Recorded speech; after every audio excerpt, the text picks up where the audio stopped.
how you can stay healthy naturally.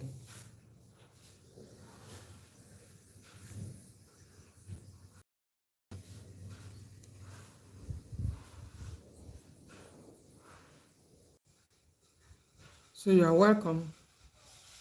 I'm your host, Grace Enemali. And so today we want to talk about something that affects every one of us, a subject.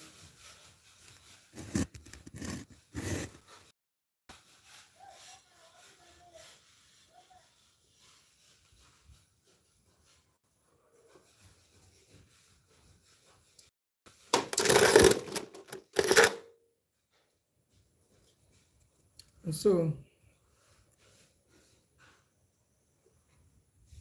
I'm going to end this one first.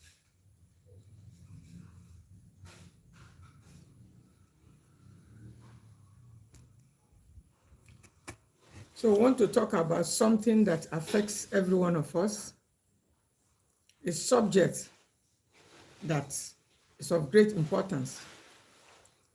That is about fish or meat, precisely. Which should we be eating, especially the older adult? Now, it is very, very easy to conclude on which side we are, because a lot of people will, without even thinking, quickly rush and say, it's me, it's fish. I hear a lot of people say, I eat fish, I eat fish. I also hear a lot of people, proudly, confidently say, it's fish I'm eating. My mom no longer eats meat. My dad no longer eats meat.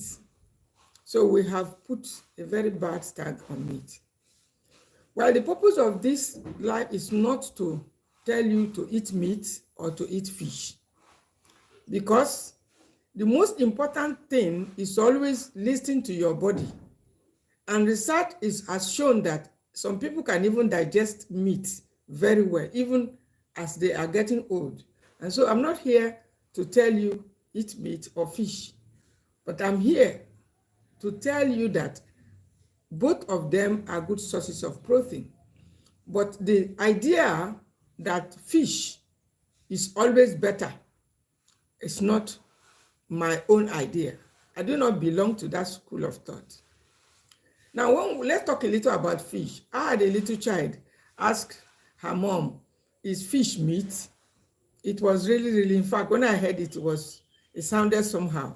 But it's thought-provoking. It was thought-provoking. Is fish meat? If you can answer that question, you go ahead. But if you ask me, depending on your definition of fish or your definition of meat, there's a way you define it.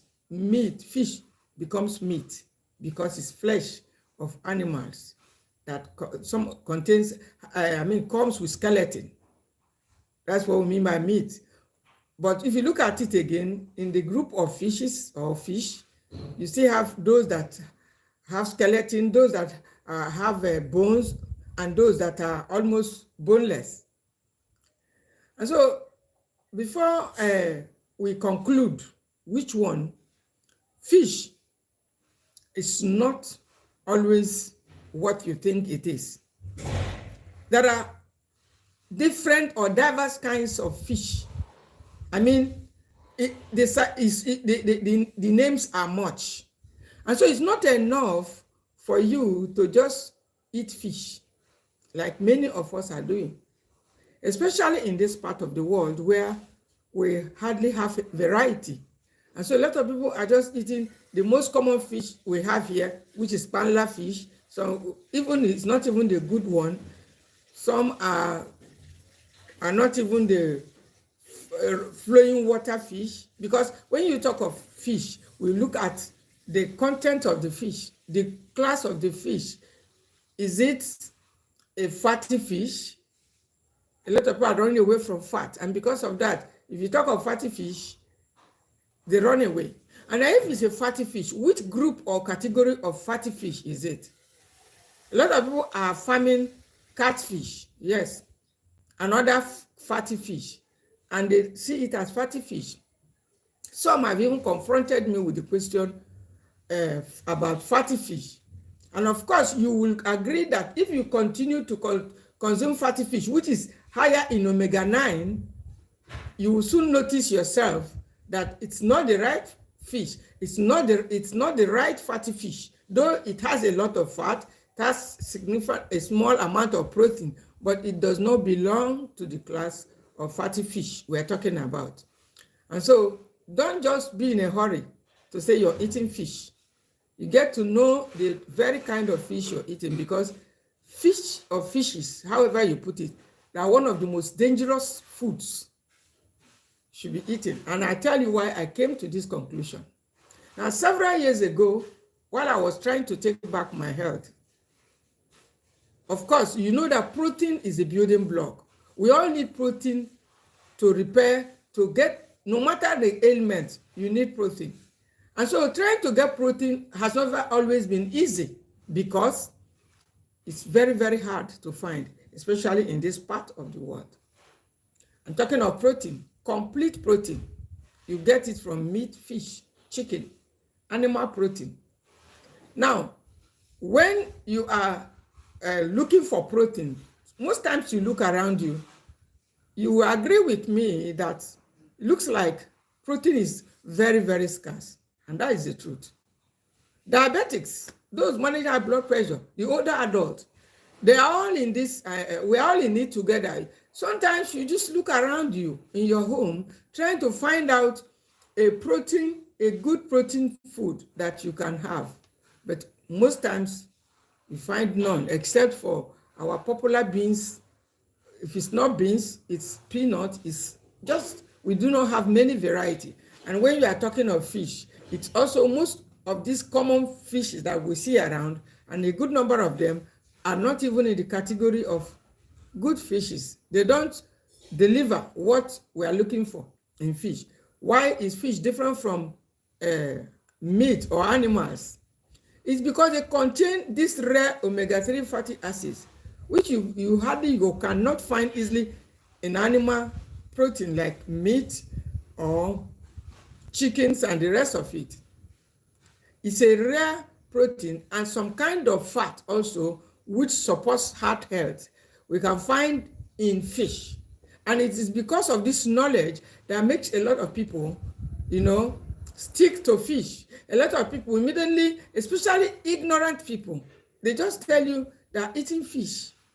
Ask them the kind of fish they are eating. They don't know. They don't know whether there is any variety. They say it's fish. And so, my dear, I'm here to tell us that we need to beware of fish or fishes. Check the fish you're eating. Fish is very, very high. Most of the fishes, very, very high in mercury, contributing to a lot of health problems, brain issues, dementia. A lot of health problems today are hidden in what we are eating. And another thing about fish is that fishes are easily toxic.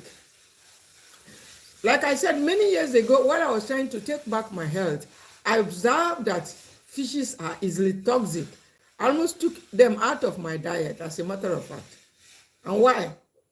Because if you have eaten any food, whether it's fish or whatever, and you can smell that food, without any, you can smell it yourself, as if you just ate it several hours, that's an obvious sign of toxicity.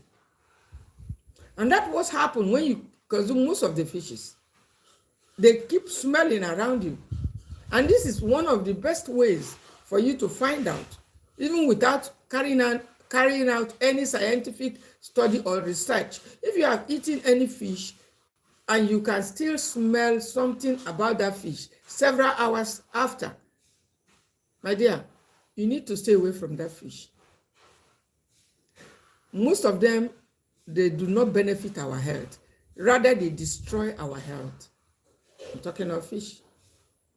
You can use meat to cook your food, and the food will last longer. And even the longer the meat stays, the softer and even the healthier it becomes. And it becomes even more easy to digest. It becomes easier to digest, and then even becomes healthier for you. But fishes or fish, they are not like that. Most times, if you use most of the toxic fishes, more so that the waters around us are so, polluted. Most of them are so polluted. So the aquatic life is no longer there. Most of these fishes are more toxic than ever. And so when you use them to cook your meals, most times the next day, it's almost as good as nothing. And so you do not have to, just consume any fish. That is the essence of this message. You do not have to just consume. Fishes are quite healthy because of their unique properties, omega-3, which is good for your brain, which is okay for your bones, which is also okay for a lot of other, health conditions. I'm talking of the rare fatty acid, omega-3. But most of the foods, the fishes we see around are good sources of omega-3, omega-6, omega-9. Like the catfish, which is so popular in our market today. You don't need anybody to tell you. Once you consume it, within 2-3 days consistently, you're going to start feeling that discomfort around your chest. It's very high in omega-9, which is not what we are looking for when you are looking for fish. We need protein. So most of these fishes are good sources also, but it depends on the variety and depends on your region. We have all kinds of fish, swordfish, sardines, mackerel, tuna, shark, or in fact, there are thousands of them. Scientists have in fact, it is not even easy for a scientist to study the fishes. They are too numerous because each region is gifted with different aquatic life, and they have their own the type of fish that you can find easily in that location. But because for the purpose of most of us who are here within this region where we are, I want to talk a little about the common ones we have around us, which we call kote. The other ones we call Titus fish, which is smooth, doesn't have bone. It has fat also. Then we have the popular one they call banla fish. Then we have the one they call, it has big eyes. In fact, there are very common ones. I can't even call their names, honestly.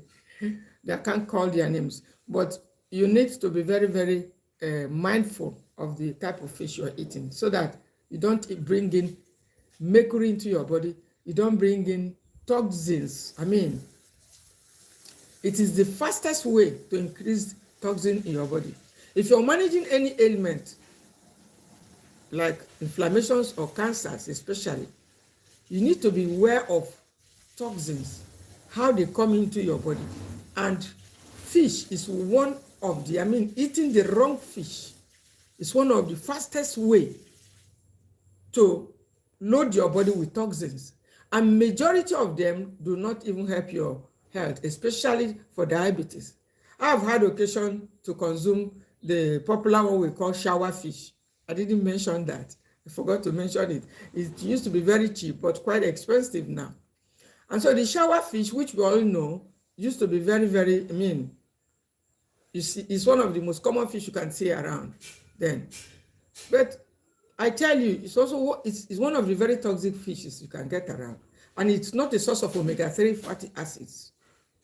I've tested this fish several years ago, trying to take back my health.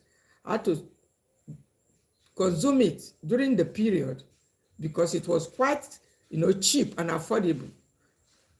But over time, the toxic overload was getting too much. I was actually trying to take back my health. I had to stop it. It's better not to take the fish at all than to take the wrong one. Crayfish was a better option, though not as high in protein as the fishes we talk about. I stayed off the shower fish, which most of us love so much. It does not even contribute positively to blood sugar. I found this out lately. Yeah, when you take foods like rice, for instance, I'll give you an instance. If you're managing ailments like diabetes, or you're pre-diabetic, or you're even an older adult, but they don't rely on just any fish. If you can afford it, go for white fish. White fish is the best. And I was going for white fish as at that time. Very good white fish, quite expensive, but when you take it, you know that you've taken something that your body likes, that your body will thank you for. I'm talking of white fish. White frozen fish, or whether it's frozen or freshwater fish. It's very hard to get frozen fish, freshwater fish, which is best for us. But in the absence of the freshwater fish, we take frozen fish, which is also becoming very hard to get. Then the white fish is the best of all the fishes. I was taking it, of course, it's very hard to find too. I don't find them anymore. It's a good fish. If you are fighting things like yeast infection, like I was doing that time, if you are trying to take back your health, you have to be very, very selective about fish, my dear. Don't just eat any fish. That shower fish, I had to take it sometimes about a year ago. Took it with rice in the morning. In fact, I had to check my blood sugar to find out. It almost had no effect. What I mean is that the blood sugar will rise more than normal, and besides that, you won't even have that feeling that you've eaten something good. I'm talking of the shower fish. So it's not in the class of white fish. For those of you who may be thinking it's among the class of the lowest grade, as a matter of fact. By my own estimation, I've used it. And so if you're looking for a healthy fish, we're talking of sardines. Yes, a lot of us say, where can we find sardines? I'm not